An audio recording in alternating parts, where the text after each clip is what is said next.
The views and opinions expressed on this program are those of the participants and do not reflect the views of BronxNet or the program underwriters.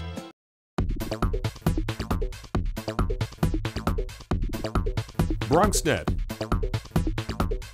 Your voice, your views, your vision. Basketball is back, and we've got you covered. 'Tis the season for an NBA return. Welcome to another exciting Sports NYC, our NBA Unlocked edition. I'm your host, Bobby C. On the program today, ever wonder where the stars of tomorrow get their start? Big Apple Basketball's Jason Curry has created a springboard for the NBA's future. Speaking of the stars of tomorrow, we also take a moment to look back on the rise of Bronx boy Kemba Walker. And then we go inside the Knicks locker room with Edgar Burgos. All that and more is coming your way, so keep it locked. This is Sports NYC.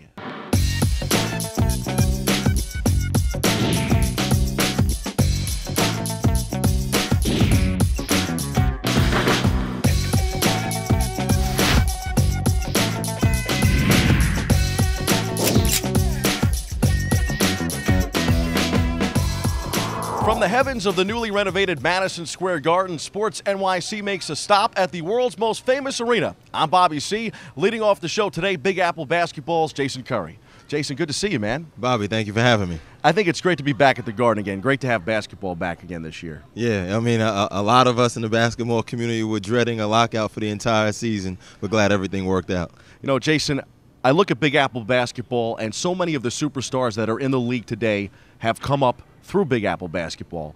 You, of course, have had a great career yourself. How did you get started with an endeavor like this? Yeah, well, I actually started the program in 1999 as a pro touring team in which we tried to assist a lot of players once they graduated from college in terms of gaining exposure for minor league professional opportunities as well as overseas opportunities. So we travel the country, get contracts by a lot of Big East ACC schools as like a barnstorming team.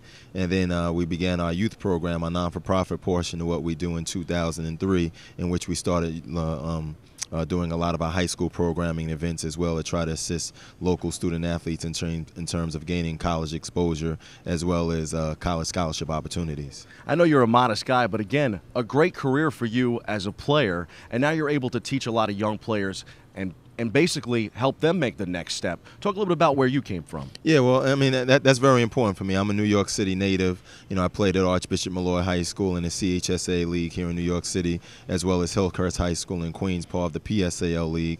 And then I even did a year of prep school at Cheshire Academy. You know, so I'm very familiar with the, both leagues in terms of, the New York City basketball. Ultimately, I wound up going to St. Michael's College in Vermont Division II school, where I had a pretty good career, was inducted into the Athletic Hall of Fame in 2009, and it's really just come full circle for me in terms of being a local student athlete and wanting to give back to the community in the way that I know best, which is trying to use basketball as a tool to assist as many of these kids as possible. The names for Big Apple Basketball, incredible. Michael Beasley, Kemba Walker, all the A-listers. How is it that you've been able to get these great high school players to come and play in the city? Yeah, luck. No, no, I mean, really, it's been a lot of hard work. I mean, I started this program, from the ground up myself. I'm the founder, I'm the president of the organization. But I think, a lot of it really started with just a lot of the personal relationships that I have with a lot of the high school and prep school coaches. And then it began to grow based upon a reputation of putting out a very good product. I mean, like you said, over the past few years, and some of the players that have made the NBA have been like Michael Beasley, who played in our event in 2007, who was a 2008 NBA draft pick, number 2 overall by the Miami Heat, who's now with the Minnesota Timberwolves. We've also had Johnny Flynn, also on the Minnesota Timberwolves, who had a great career at Syracuse. We're here at Madison Square Garden. He was probably part of one of the most memorable games ever with the 6 overtime game here when he was a sophomore standout at Syracuse. Kemba Walker, who you mentioned, who was in our event several years when he was a high school standout at Rice High School. And then we've also had Brandon Knight, who was a lottery pick, out of Florida when he was in high school, came to New York City, as well as several local stars like Devin Ebanks and Derek Character, who are both with the Los Angeles Lakers now. Senyata Gaines, a New York City product, who's with the New Jersey Nets. And a couple other guys like Tobias Harris, who's with the Milwaukee Bucks right now. And the list goes on and on. I'm sorry, how could I forget Born Ready, Lance Stevenson, the face of New York City high school basketball for several years. and we know that you've got some great matchups coming up. Tell us about what's happening in January. Yeah, in January we have our 9th annual Big Apple Basketball Invitational, which features 13 of the top high schools, not only in the New York City area, but also from around the country as well. It was a great opportunity for New York City fans to really see not only the top players in our area, but top players from around the country. Jason, I'm going to put you on the spot here. Where does Kemba Walker rank in the list of A-listers that have played for Big Apple basketball? Well, in terms of hype right now, he's number one. I mean, just sheerly based upon what he did in his past season in the NCAA tournament and really his year that he had overall. I'd probably say in terms of just sheer performance in Big Apple basketball events, he'd be top 10. I'd probably have to say that Johnny Flynn would be number one just because he was in the event for 2 years. Mike Beasley would be number two, and then probably Brandon Knight, who played at Kentucky last year based upon his 43-point performance versus Javon Pinkston and Bishop Lachlan would be number three. But I can say that when Kemba Walker, a Bronx native, participated in our event, he actually went head-to-head as a junior against Johnny Flynn, who was a McDonald's All-American that time. And Johnny Flynn had a great first half, but Kemba personally shut him down in the second half and led Rice High School to a 20-point victory over Niagara Falls, where Johnny Flynn was a senior at the time. Well, Jason, I think it's perfect time for our latest Sports NYC. Why don't we take a look back at how Kemba Walker got where he is today? The Beast of the East is a Husky. This March Madness of the Big East Tournament, UConn and Kemba reign supreme. There's no denying who the top dog is here tonight. Give Kemba Walker a high five. He and his UConn Husky teammates took home the Big East crown by winning 5 games in 5 days. And at the center of it all was the kid from the Bronx, the playmaker they call Easy Pass at Harlem's famed Rucker Park, because no one cuts through the lane as quickly or as easily as Walker.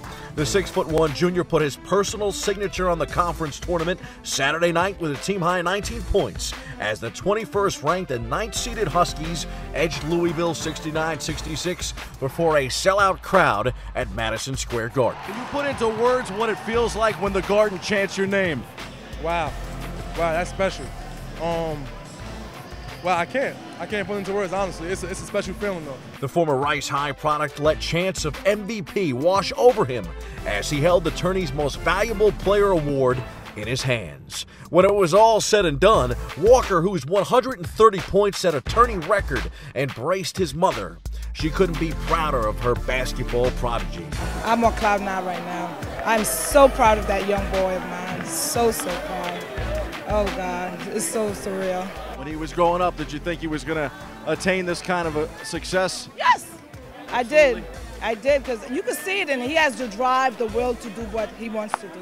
He wants to play basketball. He go out and he plays his game, and he do what he has to do. Pull his team, carry them on his back all year long, and they did it. Former UConn standout and 18-year NBA veteran Clifford Robinson sees big things in Kemba's future. He put together an amazing week. His ability to score big baskets and perform on the defensive end was amazing this week. Kemba, all those times that you were growing up in the Bronx playing in the park, how many times did you live this moment out in your mind, and now you get an opportunity to do it in reality? Wow, I dreamed about this all the time, and for my reality to come true is words can't describe it. So, you ask, how did the Huskies do it? What does it take to win the Big East tournament, since it's obviously one of the most coveted in the country? I'm going to be honest with you. It takes hard work. You gotta go. It takes a kid named Kemba Walker. Next stop, NCAA tournament. Next stop. We're looking forward to that tournament. We're looking forward to winning big. Of course, Kemba would go on to win the national championship after winning the Big East.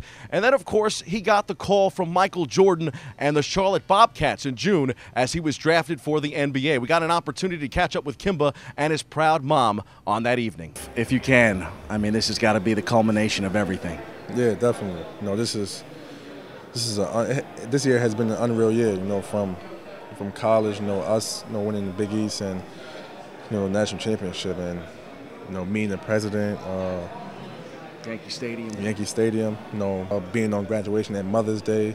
Then this past weekend, my mom's birthday was on Father's Day, and now the NBA draft. it's been a magical year. Kemba Walker and Michael Jordan sounds pretty good. It sounds amazing.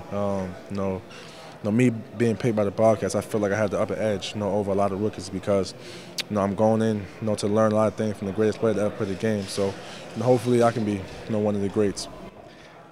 The Bronx has now got Kemba Walker in the NBA. What do you think this reception is going to be?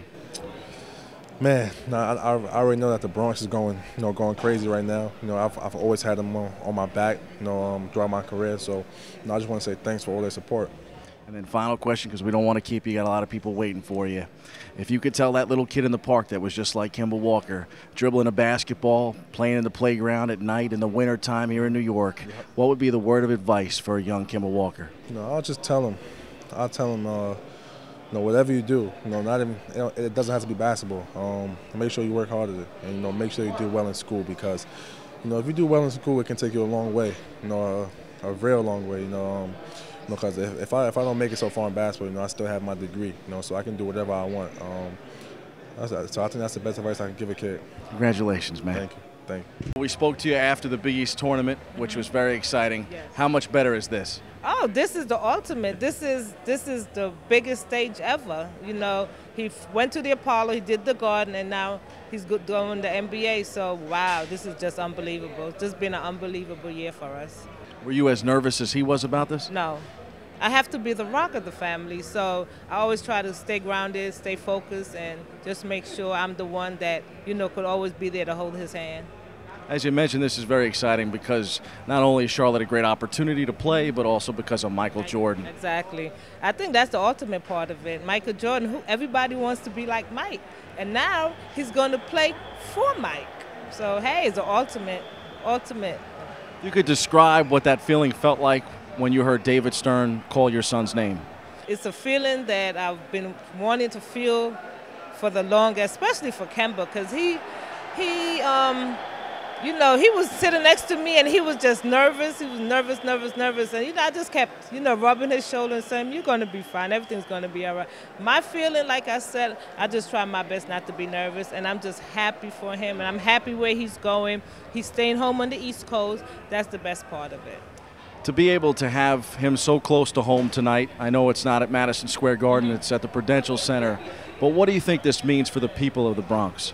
Oh, this means a lot because, I don't really know of any basketball player coming out of the Bronx, especially out of Soundview. We have a few that almost got their foot in but never really made it. This shows people of Soundview and everywhere else we can succeed. Our final question, yesterday we asked him, we said to kind of, if he could, tell us what he thought the reception was going to be when he comes home. Oh, I think we're going to have to hide. Every time we step outside right now, all eyes are on us. So now I could imagine when we get home, and maybe he may have a parade. You never know. So, Jason, how do you think Kemba Walker is going to fare in the NBA? Oh, I think he's going to have a very good career. First and foremost, he's a very tough kid. He's a competitor. He doesn't back down. What he might lack in talent and skill, he more than makes up for in terms of his aggressiveness and how tough he is. But then when you throw in his skill level and his talent, I think that he's going to be a very good player in the NBA for years to come. Well, folks, if you want to see the stars of tomorrow, you've got to head out to see Big Apple basketball and catch up with Jason Curry. Give us those dates. I know January 14th, Martin Luther King Day, correct? Yeah, it's actually Saturday, January 14th, and Monday, January the 16th, the actual MLK holiday. We'll have 4 days, 4 games of basketball each day on that Saturday and Monday at Baruch College here in Manhattan, located on the corner of East 24th Street and Lexington Avenue. And it's only $10 for adults, $5 for kids, and those are good for games all day. And, Jay, you're also very tech-savvy, so give us the website where people can log on. Yep, and we also have the website, www.bigAppleBasketball.com, for all the information on the Big Apple Basketball Invitational. Well, Jay, we wanted to thank you for stopping by here at the Garden. I know that I won't miss Big Apple basketball in January, and we hope that you won't either. We also wanted to get you caught up to speed on what's going on the college scene here in New York. This, of course, has to be the highlight of the month, the game of the month. Check this out. Light, action, camera, it's all there. This one's to honor your homeboy. The 104th Battle of the Bronx took center stage at Manhattan College Wednesday night, where the hosts were too much for Fordham, winning 81-47 before a sellout crowd at Dratty Gymnasium. While the Rams defeated the Jaspers last year at Fordham in Topicora's first season at Rose Hill, this year's installment was about Manhattan's new leading man, Steve Masiello. The Jaspers led by as many as 11 in the first half and carved up an impressive double-digit win in the 100th anniversary of the first meeting between the two. Ironically, Manhattan won that one as well, 20-19 in the 1911-12 season. Masiello, who has sparked a turnaround in Riverdale, has the Jaspers at 6-4 and didn't hesitate when asked how important this game was to him and his team. And any given night, and this is the beauty of the team, that's why I love coaching them, you don't know who's going to step up for us and make big plays, and that's a great privilege to have. They're playing smart, they're playing, and I told them, I said, guys, don't worry about turning the crowd on. Turn them on with your defense, and they did that tonight. Pecora echoed similar sentiments about the importance of this matchup, one that the Jaspers have taken 3 of the last 4 times and lead 54-50 all time. You know, this is the kind of rivalry, and it's wonderful to be a New Yorker and to be part of this. I'm sure Steve feels the same way. But I don't think this rivalry was ever off track. I think records go out the window with games like this. But this obviously is the longest standing rivalry, and it's a great one. So. The Rams, who were paced by freshman guard Devin McMillan's 12 points, are now 3-4. As for the Jaspers, their man of the hour was freshman Emi Andujar. Fittingly, the kid from the Bronx was named the John Doc Johnson MVP of the Battle of the Bronx. He exploded for 14 points, 7 rebounds, and a career-high 7 assists in the victory. I give all my credit to my guard, my big man. When I get beat, Ramel helps me out a lot. He's a great shot blocker. We work hard, and there's no days over with this coach. Junior co-captain George Beeman added 15 points and spurred the Jaspers early. Oh yeah, man. Like you said, our offense, anybody can have a good shooting night. It's up in the air. Call my number, my teammates found me, extra pass, I hit the shots. We just played an overall good game. Masiello praised Emi, his squad, and the crowd for their high energy. Needless to say, the Battle of the Bronx didn't disappoint. It's a great atmosphere, the way it should be. It's what college basketball is in a rivalry game. Our fans are tremendous, major advantage for us. That's where our guys deserve all the credit, because they're playing smart, they're playing, and I told them, I said, guys, don't worry about turning the crowd on. Turn them on with your defense, and they did that tonight. Welcome back to the program. We're joined now by Edgar Burgos with an opportunity to talk some Knicks basketball. What's up, man? Good to see you again. How you doing, Bobby? Great Welcome to the Garden. You are a basketball renaissance man. You do a lot of things, but one of the biggest things, of course, that you do on a daily basis is get an opportunity to be inside the Knicks locker room. We wanted to get your thoughts on how you think the Knicks are going to do this year.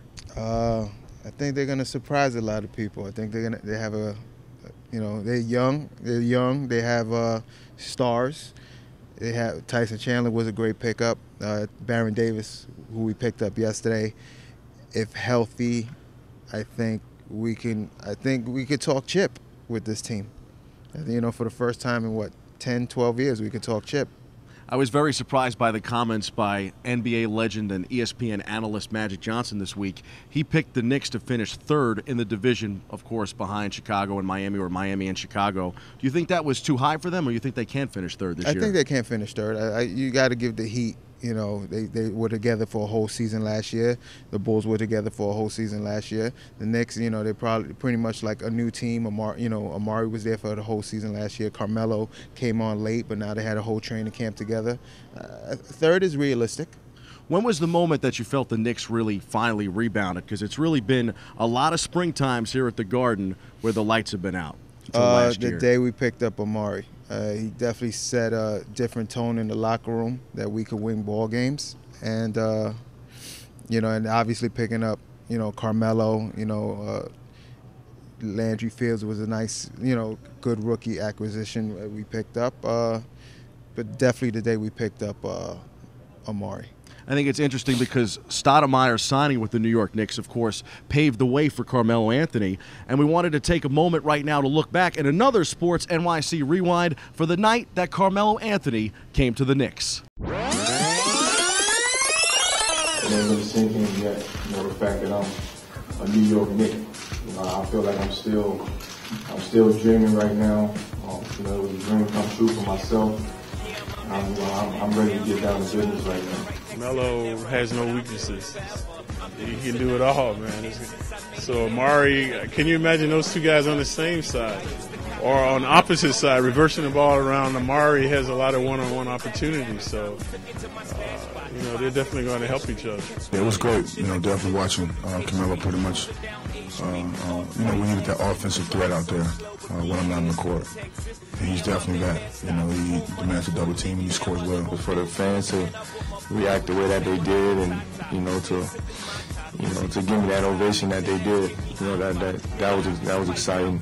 And then, early on in the game, it was just trying to figure it out.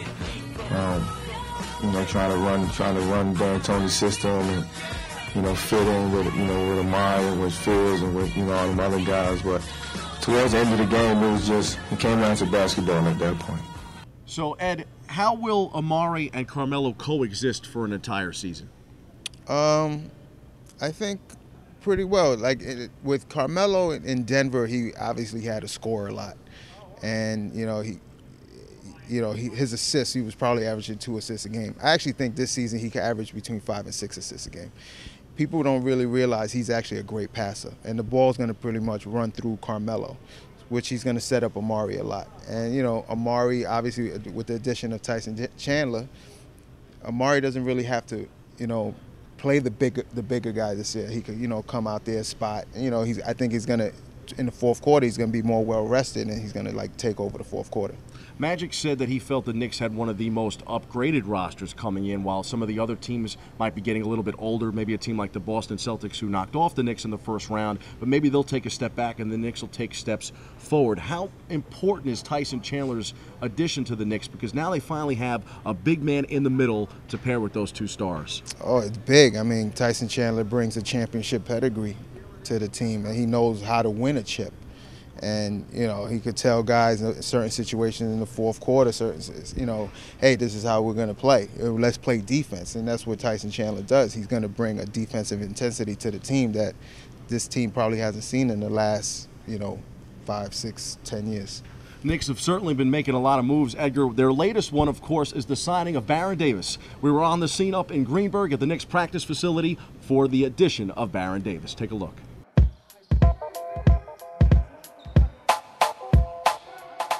The Knicks added one more present under their tree just in time for Christmas. Although he'll be sidelined 6 to 8 weeks with a bulging disc in his back, New York upgraded its backcourt with the signing of veteran point guard Baron Davis. Davis, a 2-time All-Star, will likely start when he returns. He was introduced to the media Monday. As a rookie, when you first go to the Garden, it's just everybody's telling you how magical it is, and to have that experience. I've always wanted to play here. This has been a place that I've always wanted to play.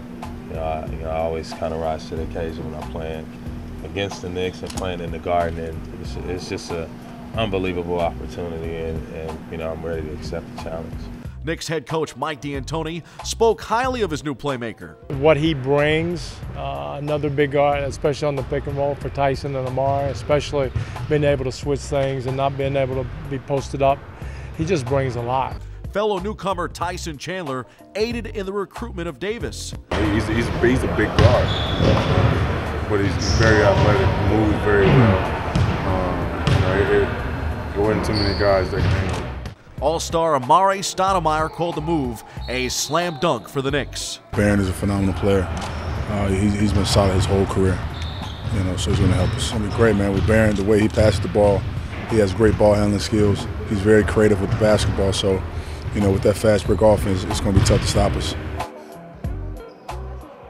Baron might be out for maybe 8 weeks. When he returns, a good chance that he'll be the starting point guard. You think that's a good move for the Knicks? Very. I think it's a good risk move, because if Baron is healthy and Baron plays like Baron that we know, I think the team has a great chance to go to the championship or go to the Eastern Conference Finals and make noise in the playoffs.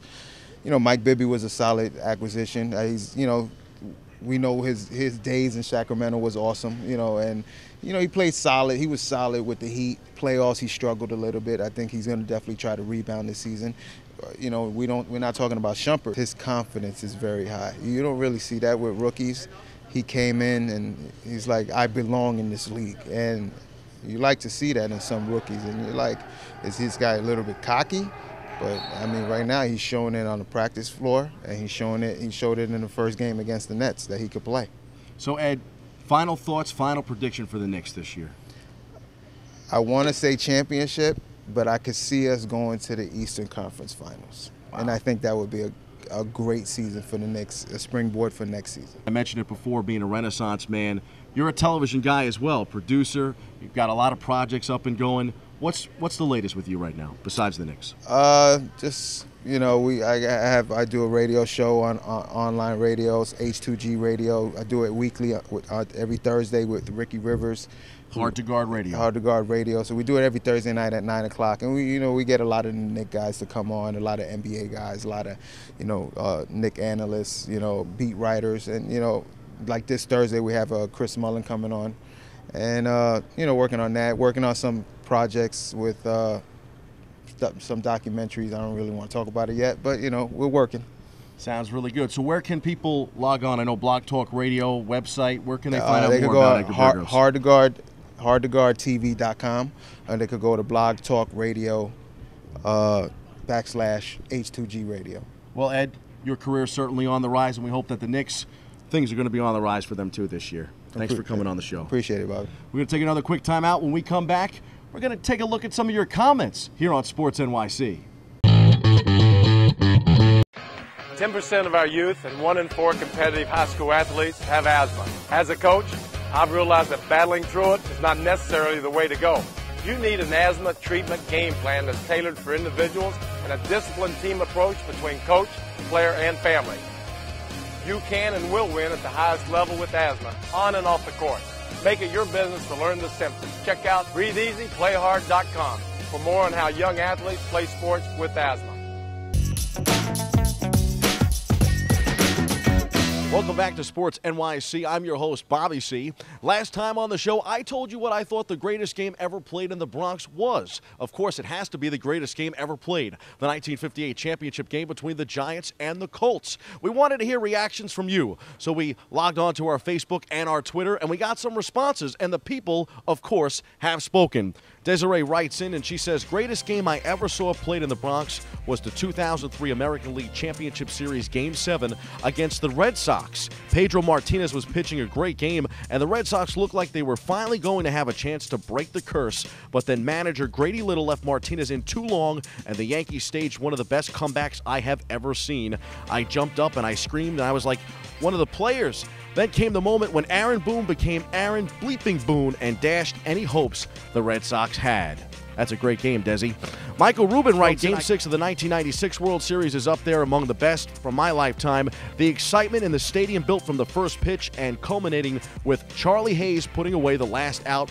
Game 1 of the 1998 World Series was unbelievable. I actually felt the stadium shake when Tino Martinez hit the grand slam into the upper deck. Well, it looks like we've got plenty of Yankee fans here in the Bronx. Our latest poll question centers around how you think the Knicks will fare in 2011-12. So log on to our Facebook at facebook.com/SportsNYC or hit me up on Twitter at The Voice Bobby C. How will the Knicks fare this year? Playoffs or no playoffs? Championship or bust? Sound off, and we'll read your comments next time. That's all the time we have on today's show. Many special thanks to our guests for stopping by. And until next time, stay Five Borough strong, stay Bronx strong.